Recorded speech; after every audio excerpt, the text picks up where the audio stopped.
Ang masasabi ko, tanga at walang kaalam-alam na lang sigurong Pilipino ang boboto dito kay Marcoleta. Alam nyo mga minamahal ko mga kababayan, sa mga hindi nakakaalam, itong congressman na to ay napaka-abusado po. At involved itong si Marcoleta sa iba't ibang masasamang mga aktibidad. Kagaya na lamang ng illegal logging. Kagaya na lamang ng pagpapakalat ng shabu sa mismong kanyang distrito. Kaya nga po hindi basta-basta na dahil dyan po kinukuha ni Marcoleta yung kanyang pinambabayad sa mga taong gusto niyang bayaran. Isipin mo mga kababayan, ating mga usaping illegal logging at mga shabu daw ikinakapit na rin ang pangalang Congressman Marcoleta. Once again, ako po si The Wonder sa Philippines na magbibigay po sa inyo ng ating update. Ang topic po natin ngayon ay si Epifanio Labrador, mga kababayan. Ito, na-topic na rin po ito ng ating mga kapatid sa kapatiran sa Iglesia ni Cristo na merong isinampang bagong kaso kay Epifanio Labrador dito sa distrito ng Metro Manila South.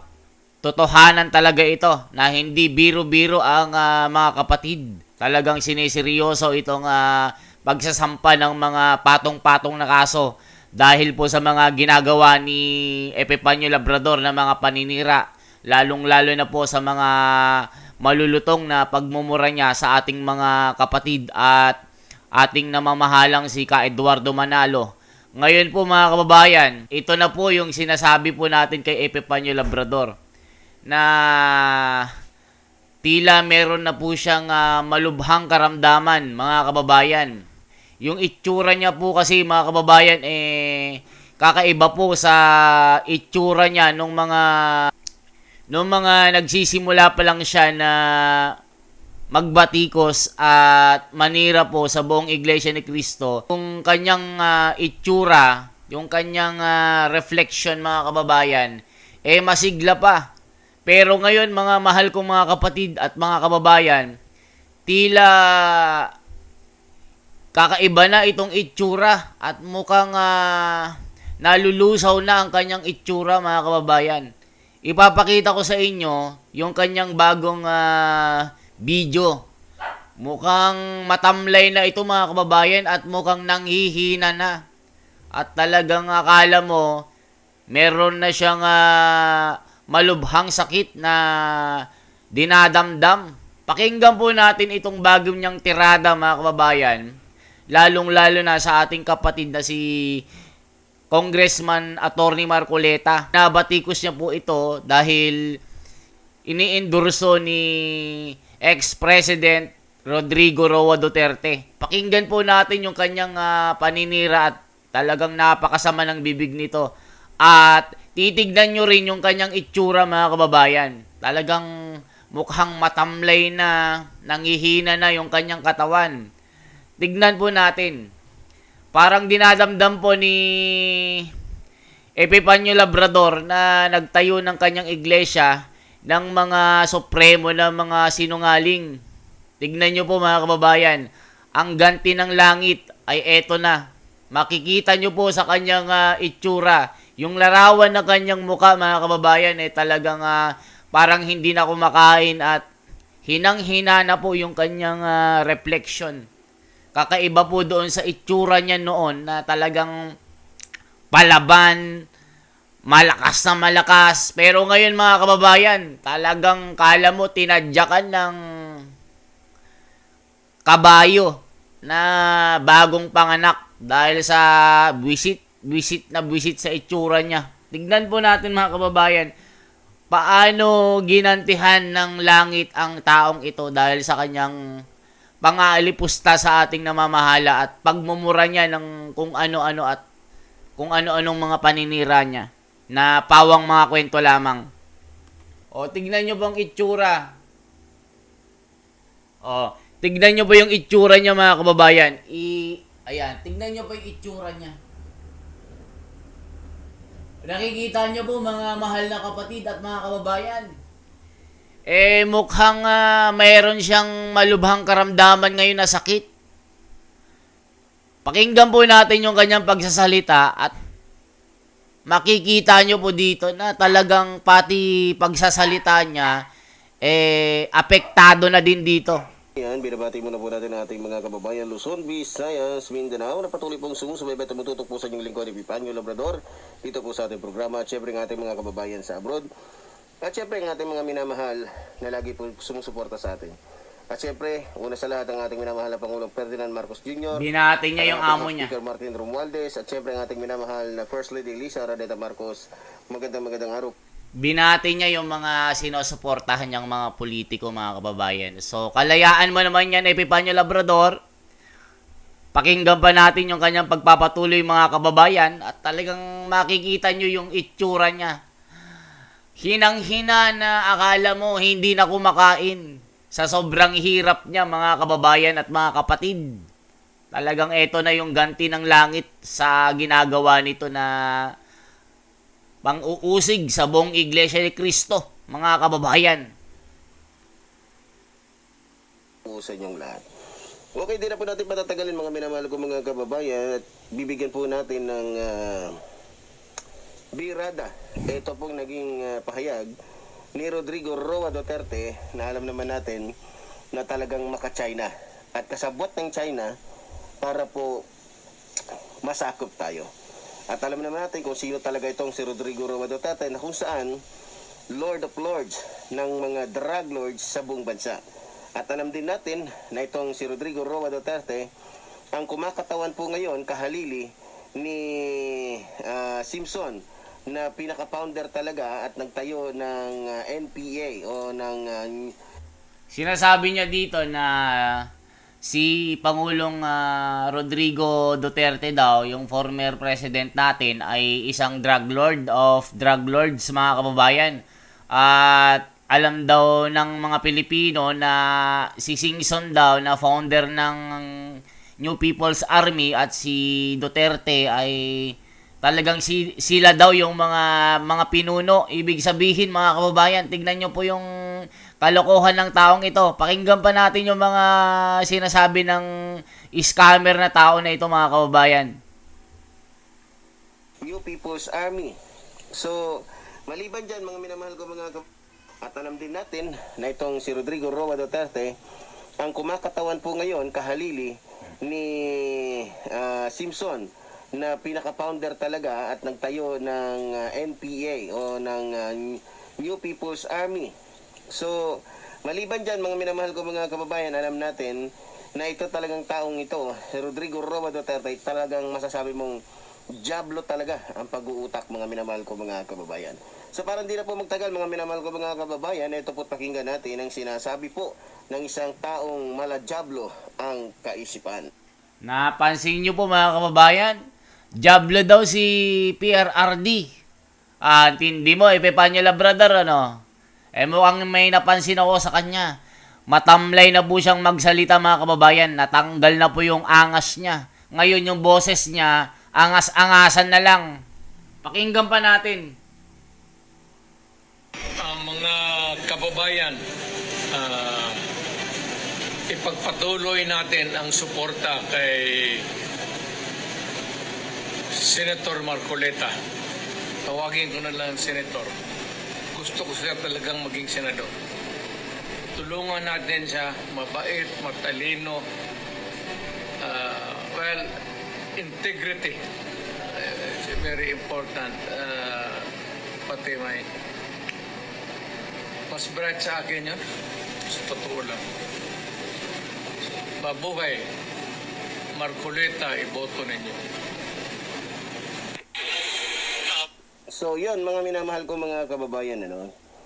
So, niloloko pa niya yung kanyang sarili. Sabi niya, mas magaling daw sa kanya, mas matalino daw sa kanya. Ngayon, kasi, wala na siyang kapangyarihan, eh. Pero noong mga panahon na siya ay tumatakbo pa bilang isang, siya ay presidente pa, walang ibang mas magaling kung hindi siya. Walang ibang matalino kundi siya. Kasi nasa kanya ang lahat. Nasa kanya ang pinakamataas na kapangyarihan. So, sabi niya, mabait daw, matalino si Marcoleta. Anong kinabait at ano ang ikinatalino ni Marcoleta? Mga kababayan, galit na galit ito dahil ini-endorso ni Tatay Digong si Marcoleta, na sinasabi po ni Tatay Digong na mas matalino po si Marcoleta kaysa sa kanya, mga kababayan. Itong Epifanio Labrador na ito, na isang scammer, na isang manluloko at magnanakaw, ay hindi niya maamin na yung credibility at talino ni Marcoleta ay bilib na bilib ang ating dating Pangulong Duterte, mga kababayan. Kaya sinasabihan niya yung mga kababayan natin na iboto natin si Congressman Marcoleta. Sinabi niya pa dito na mas matalino sa akin yan. Yan yung sinasabi ni Tatay Digong. Itong kumag na ito, galit na galit, mga kababayan. Pakinggan pa natin. Nasamantalang kung matalino talaga si Marcoleta, di sana nasa panig siya ng mga congressman na kung saan ay humahabol, nagpapanagot sa mga taong umabuso sa panahon na siya pa ang Pangulo ng ating bansa. So paano nasabi ni Rodrigo Roa Duterte na mabait at matalino? Kung matalino, doon na lang tayo sa matalino. Huwag na lang tayo doon sa mabait kasi wala namang mabait na iglesia ni Manalo. Alam naman na. Sinasabi niya, idinikit na naman ang Iglesia ni Cristo at wala daw mabait na Iglesia ni Manalo, mga kababayan. Talagang galit na galit siya sa Iglesia ni Cristo, lalong-lalo na po kay Congressman Marcoleta. Dahil sinasabi na matalino daw si Marcoleta, na sinasabi ni Tatay Digong, talagang galit na galit ito, mga kababayan. Pakinggan pa natin yung pagkasiraulo ng taong ito. Tingnan. Huwag na tayong maglukuhan. Basta iglesia ni Manalo, bait-baitan, pwede. Pero pag sinabi talagang natural na pagkamabait, wala. Basta membro ng iglesia ni Manalo na Diablo, wala yan. Kuyog nga yung mga yan eh. Parang ang fraternity yung mga yan. Makarinig lang na kung ano-ano, pagbabantaan ka, papatayin ka, ganito, ganyan, etc. etc. So, para sa akin, malabo yun pagdating doon sa mabait. Dito tayo sa sabihin niyang, doon sa sinasabi niyang matalino. Ang tanong ko, ano ang kinatalino? Baka namang ibang klaseng katalinuhan ang meron si Marcoleta. 'Di ba? At saka akala ko ba malakas? Akala ko ba maimpluwensya ang iglesia ni Manalo? Bakit kailangan pa na manawagan ka, Rodrigo Roa Duterte, para tulungan si Marcoleta? Akala ko ba maimpluwensya na?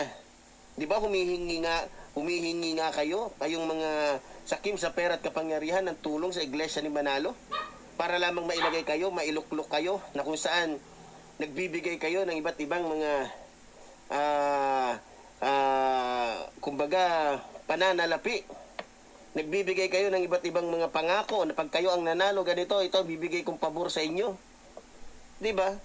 So mga kababayan ko, sa mga sa mga nasa labas ng Iglesia ni Cristo, baka malihis po kayo ng landas. Ang Iglesia ni Cristo, mga kababayan, after po maiboto at mapagkaisahan ang isang politiko, wala na pong pakialam. At wala ring hinihinging mga pabor-pabor na gaya ng sinasabi ng taong ito. Baka meron dyan yung mga talagang mapaniwala ng taong ito, sasabihin ko na sa inyo dahil nasa loob ng Iglesia ni Cristo po ako.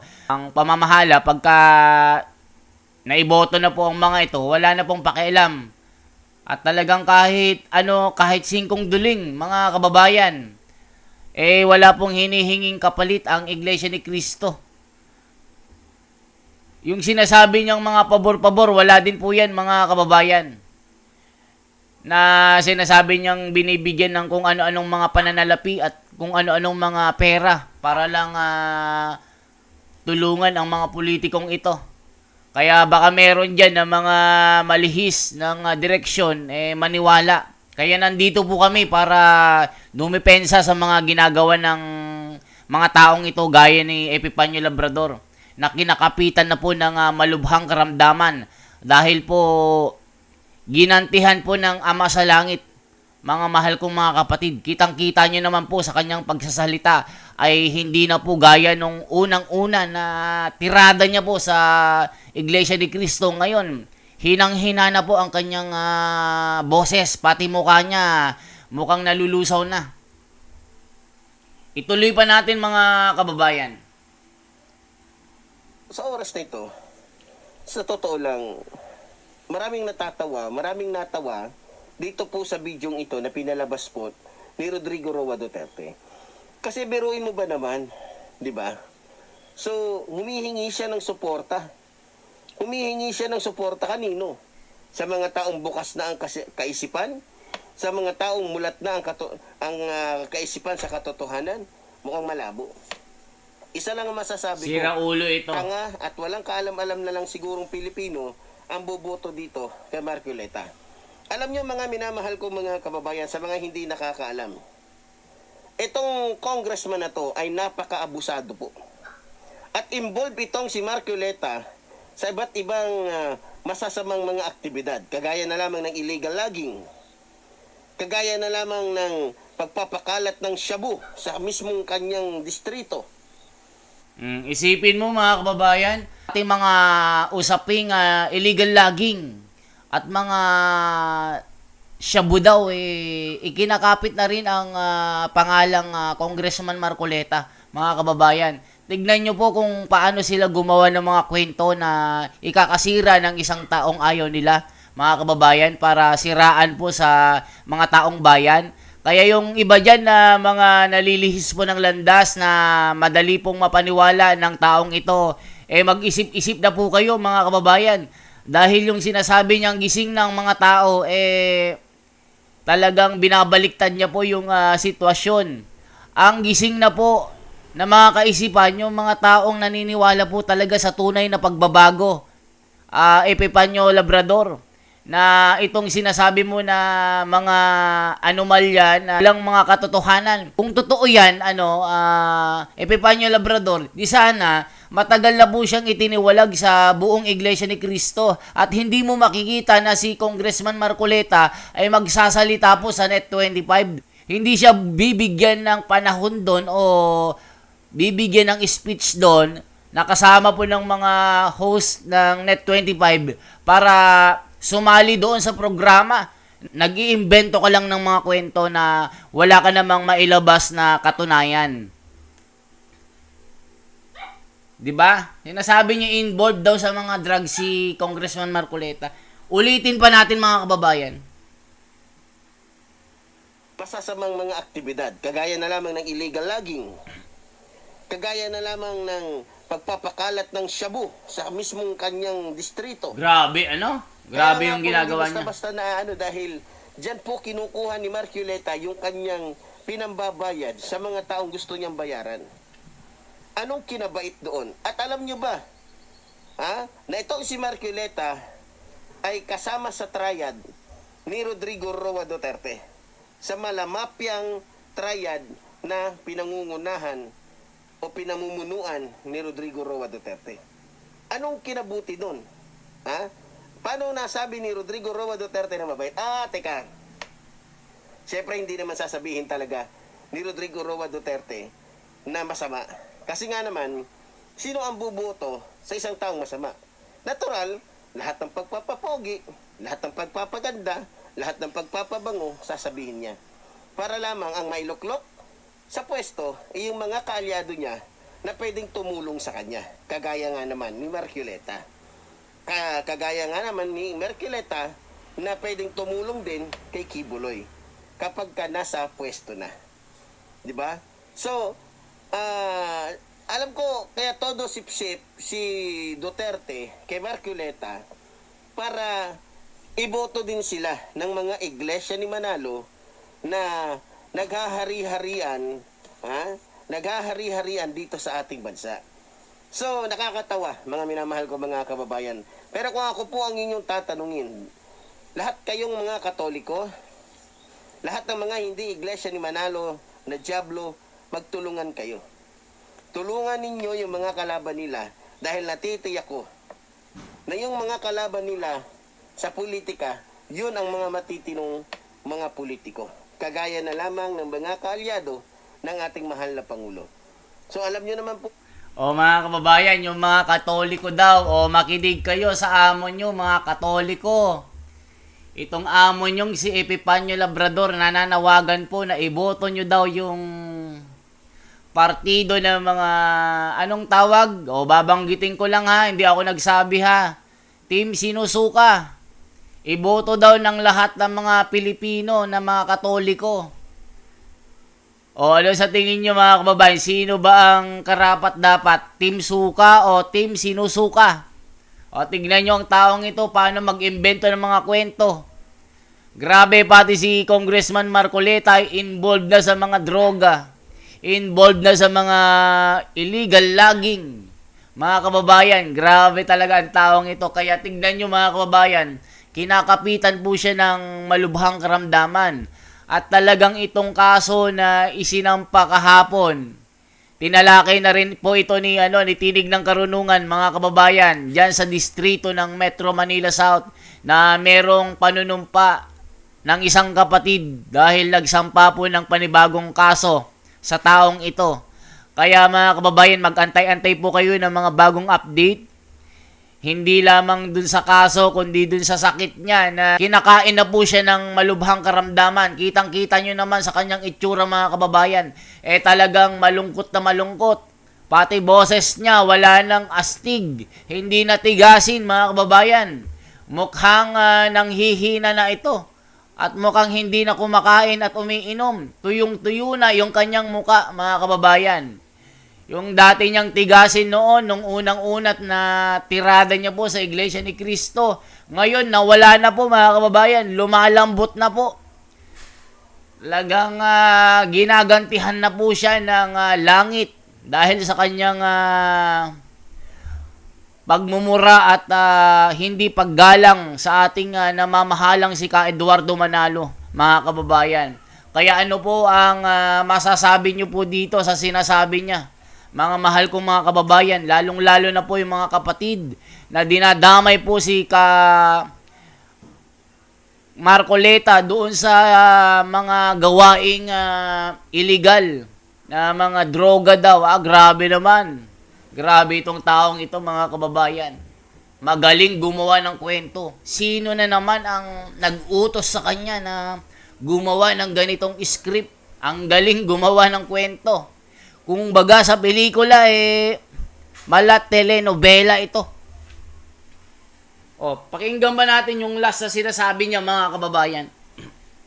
siguro kung sino-sino sila. Hindi ko na iisa-isahin pa dito.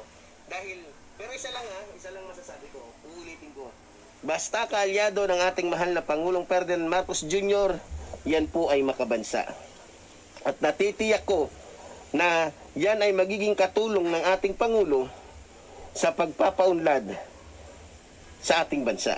Na kung saan ang bansang ito ay magiging isang bagong Pilipinas. Isang bagong Pilipinas na kung saan tayong lahat ay tutungo po sa Tingnan nyo itsura niya. Mga kababayan, tingnan nyo itsura niya. Mga kababayan, parang natuyot na. Kung baga sa puno, natuyo na ang mga dahon.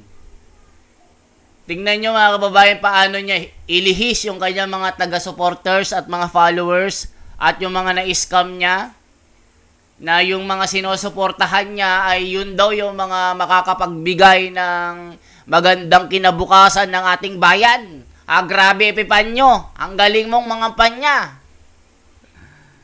Grabe ang iyong mga ginagawang mga paninira kay Congressman Marcoleta.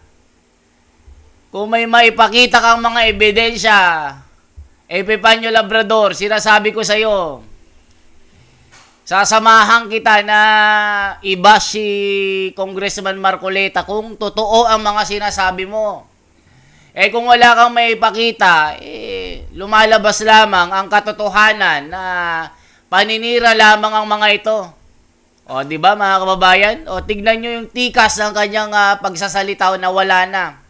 Nawala na yung magiging siga niya mga kababayan. Lumambot na yung kanyang boses. Yung mukha niya hang may sakit na mga kababayan. O, nakita nyo naman, lalo na siguro pag nagtanggal na po ng kanyang maskara. Mukhang namayat na rin ito at hindi na nakakakain ng mga masusustansyang mga pagkain. Kulang na sa protina ang kanyang katawan. Eh, syempre, nandun ka sa bundok, nagtatago ka, tinataguan mo ang batas. O, hindi ka makabili kahit sardinas, kahit pansit canton. Ang mga kinakain mo lang dun, mga dahon ng bayabas, dahon ng mangga. O, anong sustansya ang makukuha mo sa mga dahon ng mangga? Minsan, dahon ng saging. Anong makukuha mong lakas dyan? Kaya tignan mo ang kanyang muka, mga kababayan.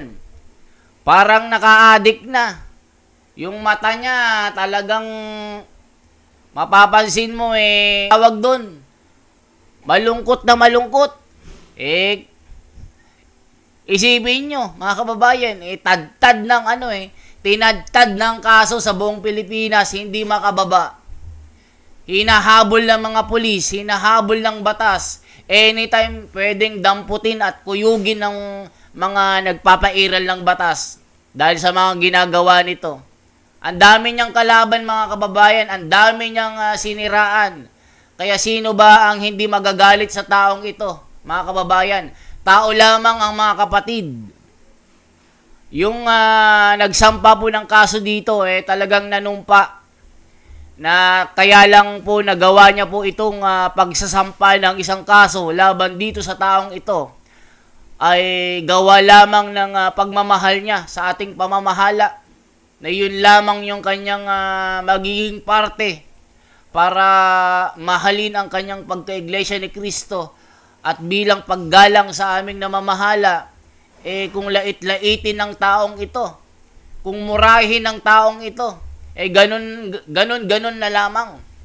Hindi po masama ang maghabla, mga kababayan, kung ang paghahabla ay nasa katwiran at sinusunod ang batas dito sa lupa. O tignan nyo, nung kinasuhan natakot na ang taong ito. Tignan, nagkasakit na ng tuluyan. So, Epifanio Labrador, magpagaling ka sana. Gusto ko naming makita ng personal na naghihimas ng rehas. Gusto ko naming makausap. Baka may panahon pa para magbago ka, Epifanio Labrador. Na baka yan ang panahon. Yan ang takdang panahon para matawag ka sa tunay na pananampalataya.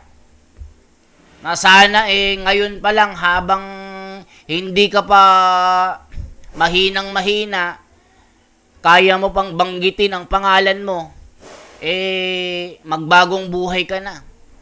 Mga kababayan at mga kapatid, yan lamang po ang aking bahagi. Once again po, ako po si The Wonders Philippines, na laging nandito para magbigay ng mga balita tungkol sa pangyayari sa mga issue sa lipunan, lalong-lalo na dito sa taong ito na naninira po sa ating pagka-iglesia ni Kristo. Sa mga naninira po sa atin na isa daw tayong impostor.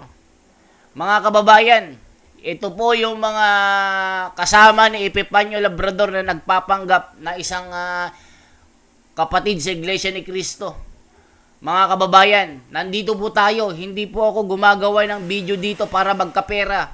Ito lamang po yung aking paraan para makatulong po sa ating pamamahala, para maidepensa po ang ginagawa ng mga naninira sa ating pagka-iglesia ni Kristo.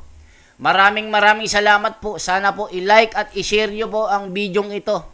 At pakisubscribe na rin ang ating YouTube channel para sa tuwing tayo'y mag-upload ng mga video ay isa po kayo sa mga makakapanood. Maraming salamat po, mga kababayan at mga kapatid sa buong mundo. Mabuhay po ang lahat. Salamat po ng marami.